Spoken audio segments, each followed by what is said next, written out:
So that's what Pandora actually looks like. James Cameron's Avatar is one of the most visually stunning films ever made. But what does it look like without all the CGI?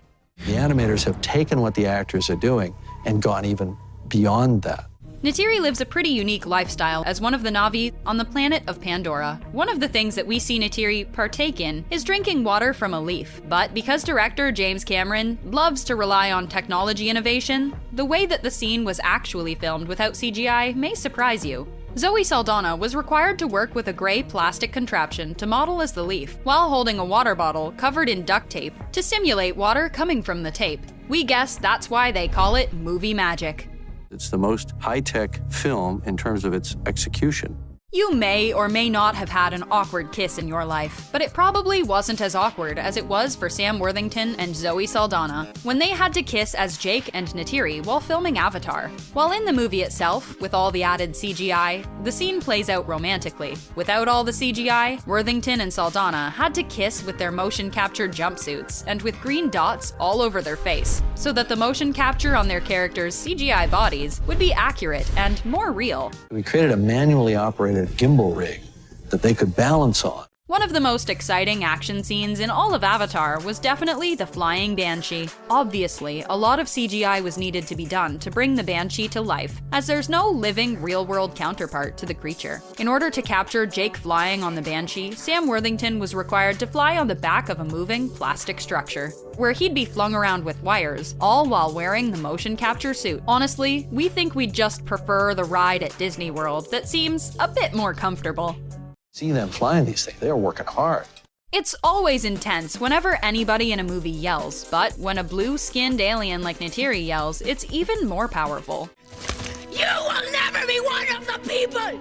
Despite the goofy motion capture getup and the silly plastic Na'vi ears, Saldana was still able to be quite intimidating on set. Layers of additional CGI were added in order to make Neytiri and the rest of the Na'vi look even more real in the film. You definitely wouldn't want to tick Neytiri off. I at least have no idea that I'm wearing this. I feel like I'm blue and I'm 9 feet tall. The big villain of Avatar was Stephen Lang's Colonel Miles Quaritch, who, unlike a lot of the other characters who required CG, is actually a human. One might assume that the Colonel's mech suit design was all CGI, but they would be wrong. The main core design of the suit was a practical effect, but it was the arm and the digital screens that were later added with additional CGI work in order to make the suit a more formidable force to the Na'vi. The final product proved to be quite the treat to the Na'vi and made Lang's Colonel an even more memorable villain. With rumors that he'll be back for the sequel, he may even bring that mech suit back. Oh yeah, who's bad? That's right.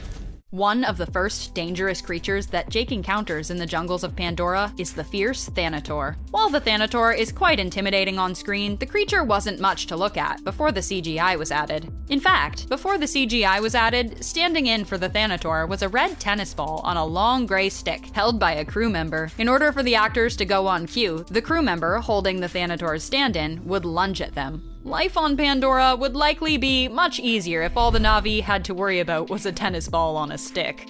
Cameron has a knack for working with actors and actresses he's worked with before, so of course, one of the actresses he brought with him to Avatar was his alien star, Sigourney Weaver. Weaver plays Grace in the film and doesn't just play the character in human form, but also as a Na'vi. While even in her Na'vi form, Grace typically wears human clothes. Behind the scenes, Weaver had to still wear a motion capture suit to convincingly play Grace's Na'vi avatar. From Alien to Ghostbusters, Sigourney Weaver has clearly made her mark in the sci-fi genre. We had horses galloping around this place. It wasn't just the human actors who were behind motion capture technology on the set of Avatar, as actual horses were used under motion capture technology for the dire horses. The horses were equipped with dots on their body, much like their human co-stars, in order for them to be transformed later with visual effects. The horses were brought to the soundstage of the film, and Cameron would film the actors behind the Na'vi riding the horses with the special technology that would allow him to be their CGI counterparts as they were filming. Who knows, maybe those horses went on to take other motion capture roles as well. Despite all the extensive CGI and motion capture present throughout Avatar, that didn't mean the actors had to perform less stunts. In fact, it was quite the opposite. Whenever we saw the Na'vi climbing up the vines of the ominous floating rocks on Pandora, Cameron had the actors behind the Na'vi climb a similar structure, all in their motion capture gear. The final CGI was added later, but still, that didn't make the climb not dangerous. Though you can't really become one of the Na'vi without at least getting a little bit rugged with yourself and your environment. Motion capture wasn't always available when capturing scenes with the Na'vi, especially when they shared the screen with the human characters. When recording the scene where Jake first wakes up in his Na'vi form, Cameron filmed the actors playing the human doctors working around an empty gurney. Behind the lens of Cameron's camera, he was able to see the CGI character. We went to Kauai, we went way up in the mountains, and we acted out the scenes. Before the motion capture work was done for Avatar, Sam Worthington and Zoe Saldana filmed without their suits, half naked in Hawaii. This would be done in order so James Cameron could know how to plan all their scenes that would need motion capture, such as the bow and arrow scene. The Tree of Voices is perhaps one of the most gorgeous-looking set pieces in all of Avatar, but behind the scenes and without the CGI, that sacred tree wasn't much to look at. In fact, the trees were mainly just pieces of rope that were used to simulate the long leaves and branches of the trees that Neytiri would present to Jake. The final CGI would be added into the production later. To say these stunt guys, I mean, they gave us their all. The Na'vi clearly have a different culture than what we're used to, and Cameron wanted to display some of the tribal customs of the main tribe in the film. The group of 4 actors may not have had the biggest roles in the film, but that didn't mean their work wasn't difficult. These actors ultimately had to memorize a tribal dance of the Na'vi in all their motion capture suits. Now that's true commitment to the craft. If this was CG, I could have moved that in 30 seconds. So the whole time I was shooting the virtual camera, I was complaining that it wasn't live action. While there were times on set where James Cameron and his crew had more accurate models of the Dragon assault ships, there were times where the models wouldn't be enough. In order to film the scene, Cameron had the motion capture board use a metal-like chair in the middle of the set that would be moved around by crew members. A fan was also placed in front of the actors in order to properly capture the wind blowing in their characters' faces. While the real set may not have been as exciting as actually flying on a ship as a Na'vi on Pandora, the cast and crew certainly made the most of it. They developed the most lightweight 3D system possible, so it's a very sophisticated technology.